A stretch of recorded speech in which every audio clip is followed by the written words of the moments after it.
Okay, so you got divorced while you were in jail? Actually, before I went in, she divorced me. Okay. So then you do your time, you get out in 1990, you're around 23 at the time. So then you decide to get married again. I got married again. I was married 4 months, and DEA arrested me. Right. For a drug deal. I was involved in the drug transaction because it was my cocaine. But there was no conspiracy because when I got out of the vehicle, I told my co-defendant, the guy's a cop, don't deal with him. And he continued to, that was it. They never saw me after that. My co-defendant got his brother involved, somebody else involved. They had a case that lasted 2 months. They were dealing with the undercover agent. My name was never mentioned. There's no phone records, no other meeting other than that. So it went to trial? DEA came, they arrested me. They told me they wouldn't even charge me, just work with them.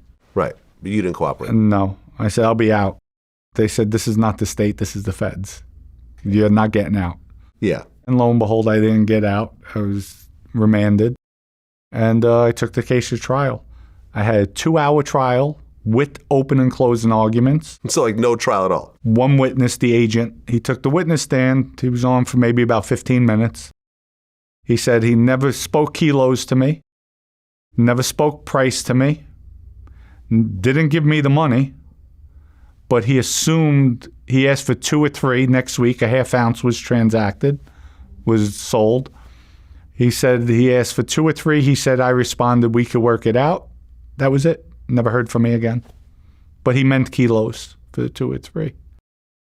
I mean, now that all this is over, did you actually the cocaine sell was, drugs like during that, for this particular situation? The half ounce was mine. I gave it to my co-defendant to sell.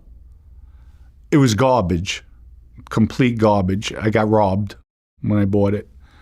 And I said, I can't get rid of this. If you could sell it, I'd appreciate it. And when we met with that agent said, this is great. I love it right away. I knew it was garbage. Agent gave my co-defendant the money. And that's why I told my co-defendant, the guy's a cop. And with that, the co-defendant, he didn't listen. But I was out of it. I didn't want any more part of drugs because I started working for my wife's father, who had a very lucrative metal finishing company. So I saw a future legitimate. Right, but because of the situation, you end up getting 10 years. I was found guilty of conspiracy, yes. And I got 10 years. Okay, and this is not a state where you can knock off, 80% of your time. And if you're in Florida, this is the feds, which is what, 85%? Yeah, 87. And actually, what bothered me more than anything, in Fort Lauderdale at that time, the prosecutor, I call him dirty, because my co-defendant cooperated. And I knew he cooperated. And I was naive with the system. I didn't know where 302 was, where they write down his statements. I found out years later, and I filed an appeal on the case. I was granted an oral argument. My co-defendant told them it was Dominick's coke, but Dominick told me the guy was a cop, not to deal with him. So right there would have shown there was no conspiracy.